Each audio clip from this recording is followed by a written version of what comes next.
What was the disease that brought you here?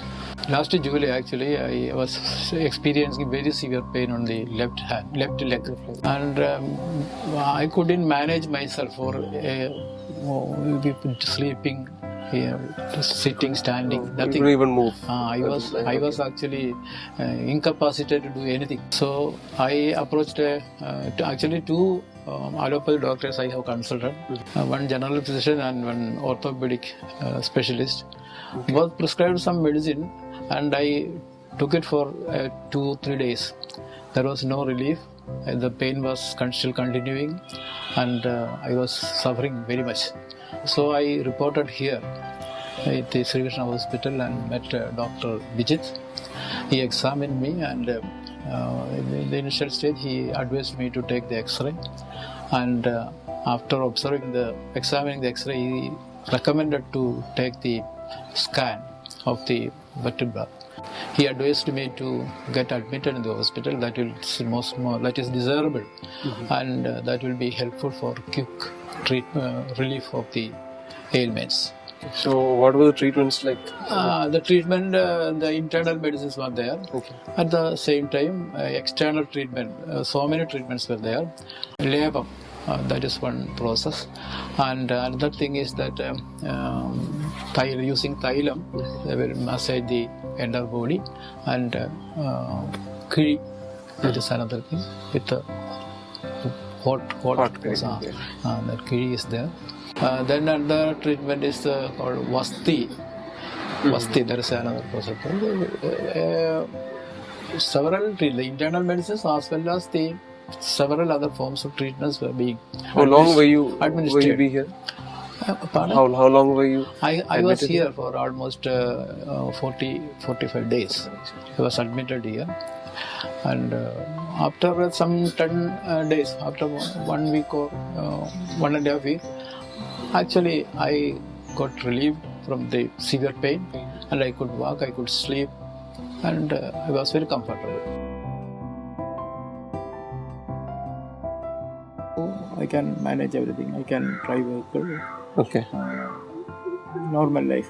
I am following a normal life. Seems like this lower back pain or back pain issues are like very frequent these days. Yeah. Why is it so? Any particular reason or a lifestyle disease or something like that? Yeah. That's an interesting observation. It seems like people, like for example, Saifuddin. Mr. Saifuddin, he is a deputy chief engineer of KSEB, Kerala State Electricity Board. So people like him who have to sit and walk, sedentary work. So if you look at human body, the half of our body is our legs. We are pedestrians. We are supposed to move and walk, which is the basis of whole physiology. So it seems like we don't move our lower limbs anymore, and the most stable place should be the head, and this is constantly moving. So this is what is happening nowadays. So this naturally leads to stagnation again of the vata, which I was saying to you before, that it doesn't let the wind or vata to move down. It gets blocked. It leads to constipation, hemorrhoids, herniation. Now, this is also called disc herniation. It's like a herniation of a disc. Okay. So it protrudes out. Yeah, it protrudes out from its intervertebral space. It protrudes into the spinal canal, right? So it's a disc herniation. In almost 99% of these cases, except accidents or physical traumas, the cause is internal. This excessive gas accumulation and the excessive pressure in the colon, in the intestines, makes this area susceptible. And maybe there may be some triggering factors like lifting something or doing some simple movements, etc. But that is only a triggering factor. Okay. The basic problem is this obstruction and excessive intra-abdominal pressure, which leads to weakening of the lower spine. Right. Okay.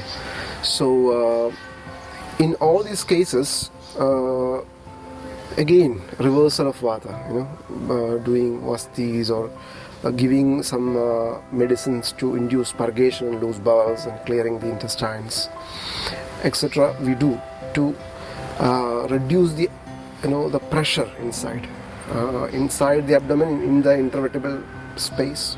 Also, we give some medication orally to reduce inflammation and swelling in that protruded space, which impacts the spine. And as he explained, that itself relieves the pain. Then the challenge is to rehydrate the disc and bring the disc back to its space. I don't claim that this happens 100% with our management, but definitely it happens. We have documented that. For that we use again different kinds of oils externally, like kativasti, etc., where we stagnate oil outside. We also use traction along with it, lumbar skin traction or leg traction.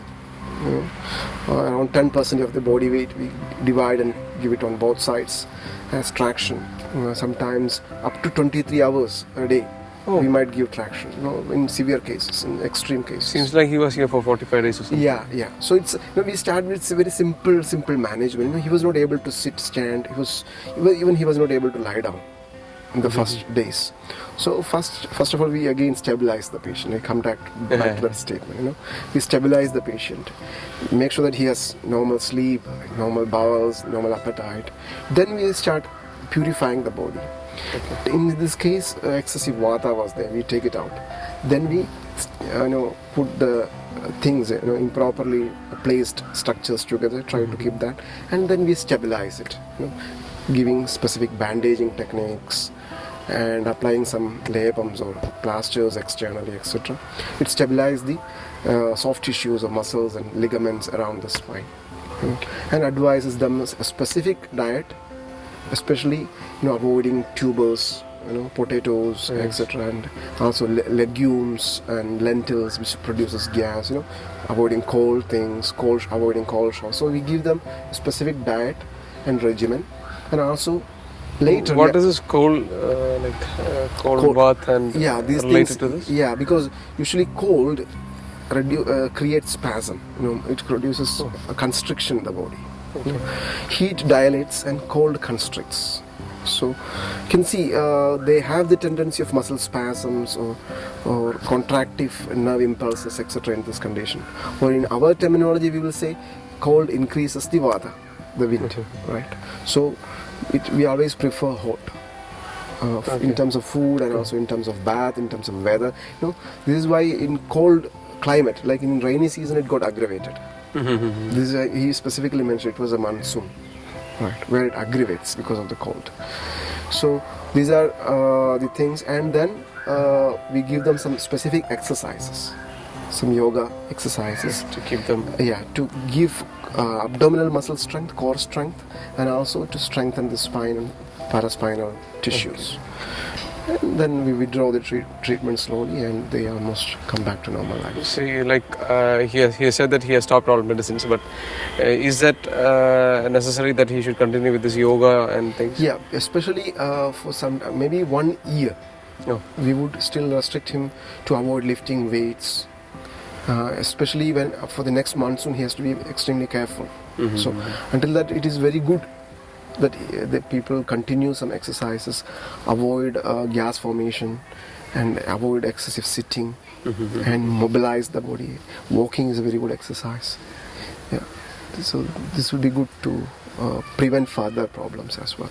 So it says that you should keep moving to avoid lower back pains. Yeah, that's my opinion about it. Okay, thank you.